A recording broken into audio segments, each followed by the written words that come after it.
What up guys, my name is Stanley Steen and in this video I am going to show you how you can create a campaign inside of MGID.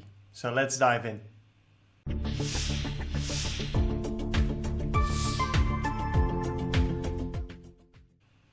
Alright, so here we are inside the dashboard of the Deberoo Suite, and in today's video I'm going to show you how you can create your campaign on MGID.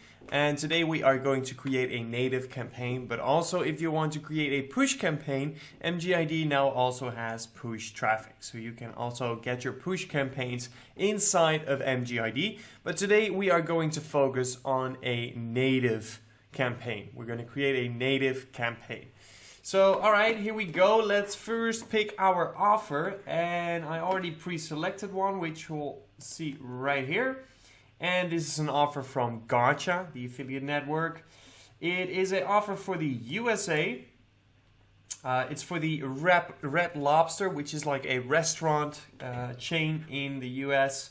And it's a single opt-in. It's a $50 sweepstake with a CPA. So it's a lead gen single opt-in. Alright, so we do have some restrictions, so no wording of free, no imply instant win, anything related to COVID-19 is not allowed, the usage of any brand names and or logos and or uncompliant flows are not allowed, no spam, no instant winner, no fraud of any kind, no email or SMS traffic, and all creatives upon approval. Alright. But all media types are allowed, so that's great. So you can promote it on any platform that you wish to promote this offer on, except of course email and text message, SMS. Alright, so let's go into MGID. So here we go. And let me log in real quick so that we can get started. Alright, here we go. Alright, oop, that's the wrong password.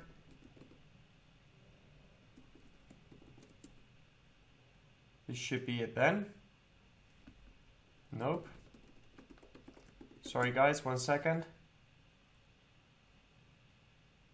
Alright, there we go. So the first thing that we're gonna do is click on this button right here, which says Add Campaign. So we're going to click on that and then we can get started with our campaign. First we want to give it a name. I always like to start out with the geo so that I know in which geo this campaign is promoting. So in this case, of course, that's going to be USA. And then I usually just drop in the name of the offer. But if you have multiple campaigns, maybe you want to add a number or a specific thing on which you can recognize it and you know which campaign it is. In this case, I'm just going to call it Red Lobster. The campaign type is going to be a product promotion. The campaign category is going to be under Sweepstakes. So let's see. Automotive, business and investing. Food and drink, I guess. No. Let's see. Technology and computing, no, not there.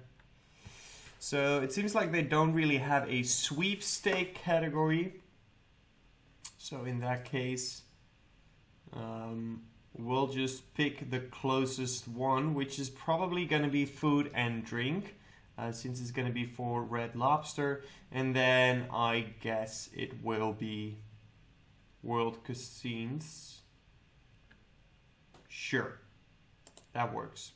Alright, the campaign language is going to be English, and right here with the block before show, you can pause your campaign. So if the block before show is turned on, that means that as soon as MGID has approved your creatives, it will pause until you activate it manually.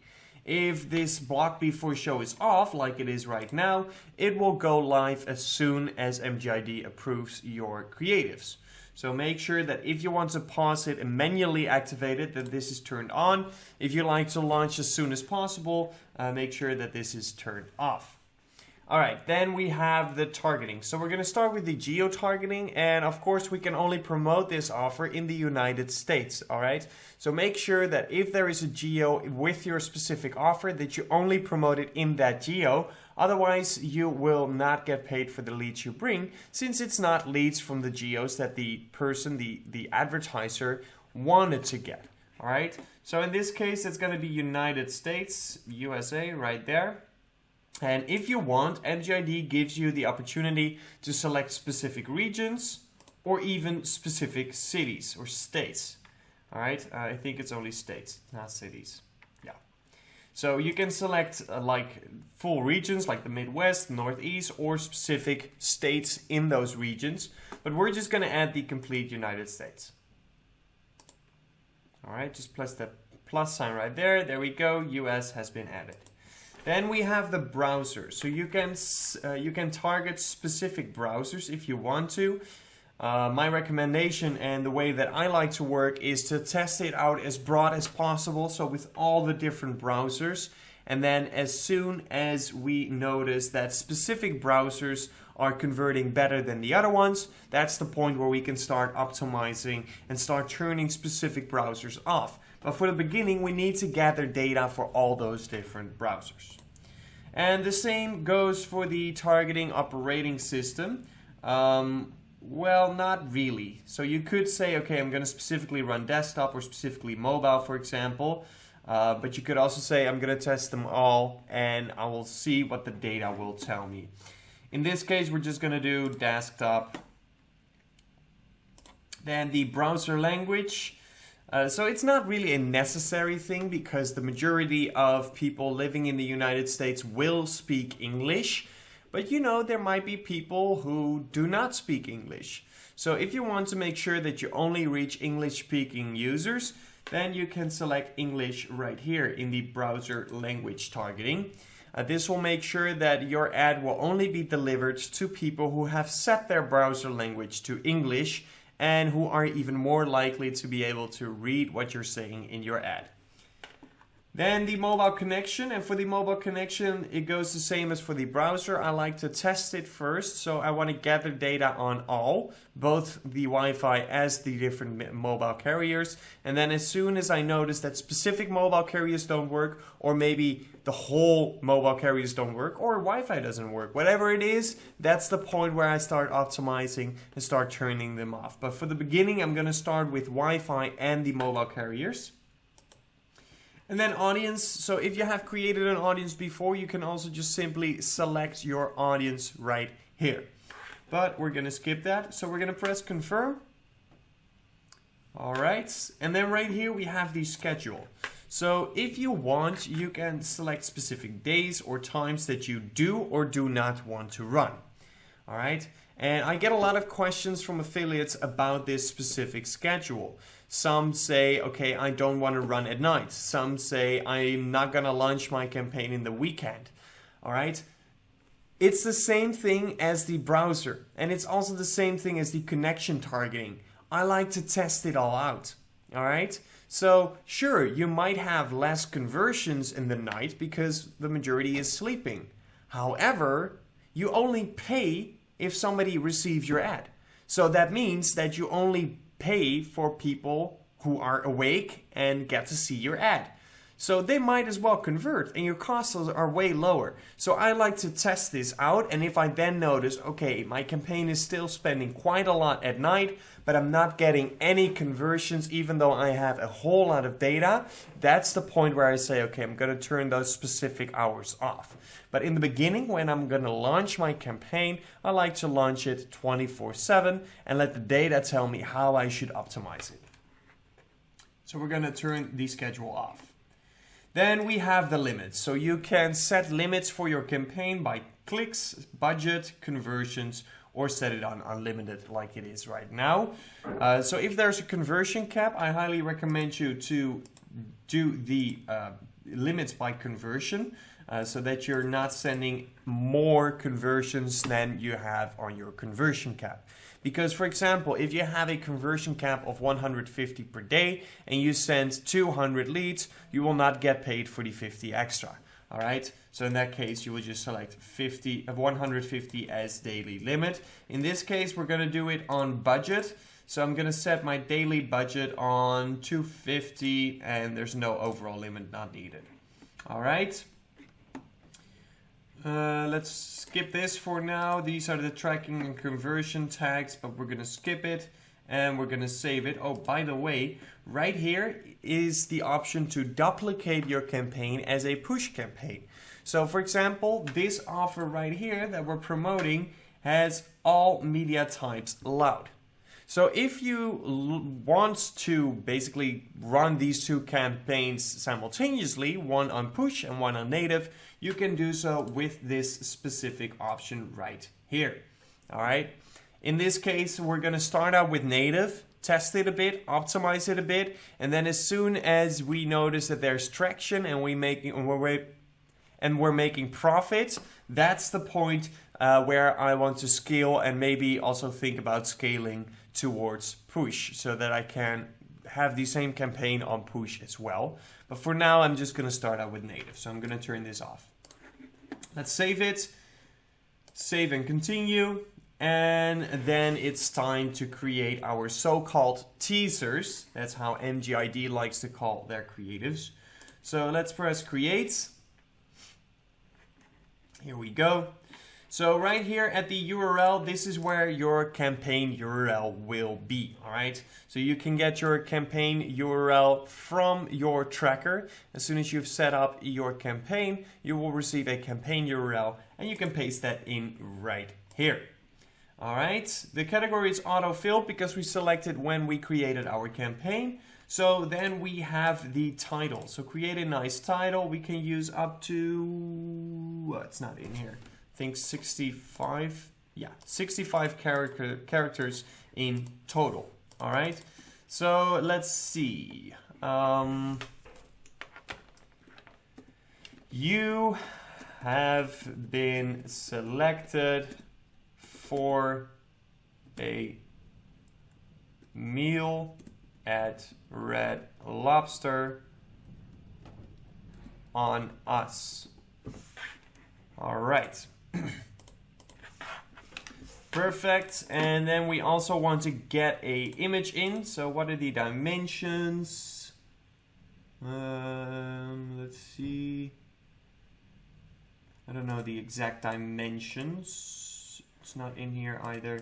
No, okay, so in that case, I believe it's 600 by 400 for MGID, but I'm not quite sure, but we're just gonna do it 600 by 400, custom size. I'm using Canva, by the way. Create a design, custom size, and 600 by 400. So with MGID, there's a pretty good thing where every image that you upload, you have to select 2 different ways to show your image. Because on some websites, your image will show as a rectangular image with the dimensions 600 by 400, for example. But on some other places, your image might show as a square image. So instead of just cropping that rectangular image in an ugly ass squared image, MGID gives you the opportunity to select both your rectangle image and your squared image so that it doesn't have to be cropped, but it still looks very nice. So let's go ahead and search for a Red Lobster dish. All right, because we are not allowed to use any of the brands, so we will just look for a delicious looking dish with some nice red lobster. All right. So I like this picture because we can really see the lobster in its fullest, but there is not that much of bright colors. So this one looks nicer, but we're not going to get this in the right dimensions. Let's do bright red lobster dish. I want the brightest lobster that we can find. All right. Let's take a look. Oh, and by the way, we can also just use the tools size large because we're going to need a rectangular image. We want a large image. There's not too much going on in this image. The lobster is quite bright, but there's not enough contrast. So the brightness is good, but if there's nothing to contrast it with, it's still not going to pop as much. So let's see what else we have. All right. Finding the right image might take you a while, especially in the beginning if you don't even really know how to search them. But don't feel bad if it takes you quite some time to find the perfect image, because ultimately the image will make the difference. All right. This looks okay. What if I change it in meal? Sometimes the results will change if you change it simply from dish to meal. I like this one. Looks good. Looks a bit like a stock picture, but not too much. So let's actually save this. All right. And we're going to upload it into Canva. Just simply drag it in there. As you can see, it will upload immediately. And then boom, that looks nice. I like to use these adjust buttons to play around with these different metrics. Look at how that lemon pops in the back. That's cool. Saturation up to make that lobster a little bit brighter. Contrast down a little bit. Brightness as well. A little bit more. I'm going to do a little bit minus on the blur to get a little sharpness in those lines that you can see. Because when you put the saturation up, those lines will kind of blur away because it's all going to be the same color. And then with the blur in the minus, you get those lines a little bit back. But it still pops very much, right? So I like it this way. Let's download it. All right, perfect. And then we're going to go back into MGID and we're going to click on Browse. And under my downloads should be Untitled Design. There we go. Since I didn't give it a name. And here we go. This is what I told you about a little earlier. So we have to select a rectangular image and a square image, which is actually good that MGID gives you this opportunity. So on some pictures, it might be tough to get them back into a square image, right? If you select the rectangular one first, I do recommend to do it that way. So we have the rectangular image. For the rectangular image, it's easy, right? It's just the full picture. Perfect, done. For the square image, it might be a little bit tougher, especially on certain images where you can't really seem to find that perfect spot for the square image to be at. But it's actually nice that MGID does this, even though it sometimes is hard to get that image in a square image. It's still better than a rectangular image that's being cropped into a square image, where you almost barely can see what the image is all about. So in this case, we're just going to do it like this. I want that lemon to be in, so that lemon is just cut at that sliced lemon right there. So that's in to give some contrast with the bright yellow and the bright red. And then the head of the lobster is in as well, which is important to me. So we lose a bit of this lemon, I don't care. And we lose a bit of the tools and the table right here and the salt, but I don't care about that. Because the main things that are going to attract the attention in this image is the bright red lobster and the bright yellow lemon. All right. Let's scroll down. The price of clicks measured in cents, 7.02 cents. Fine. We're going to apply the CPC for all regions. And awesome. So we now have created our first teaser, as MGID likes to call it. Or you could say we have created our first creative. And of course, most likely you want to create multiple creatives to test out what is working and what is not working, what catches the attention of the user and what doesn't catch the attention on the user, so that later on we can basically optimize on that. So to create another ad, simply click on Save and Add New Ad, and this will take you to a new page, the same page as this, but then blank again, so that you can create multiple ads. And as soon as you have added the last of your creatives, so probably I recommend around 5 different creatives, play around with them. So maybe 5 images and 5 headlines gives you already 15 different combinations of creatives. So you could do that, or a little bit less is fine as well. But you want to have different options, all right? You want to mix and match your images with the headlines that you have. So first you might have image A and headline 1, but then later on you have image A and headline 2 and image A and headline 3. And the same thing the other way around, like right.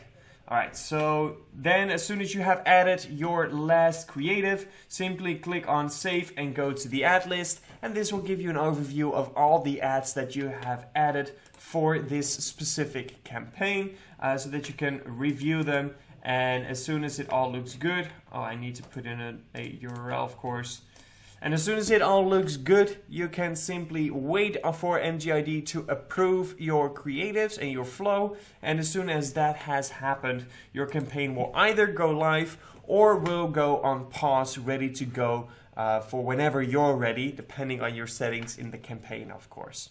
So that's going to be it for this one. I will catch you next time. Until then, peace out.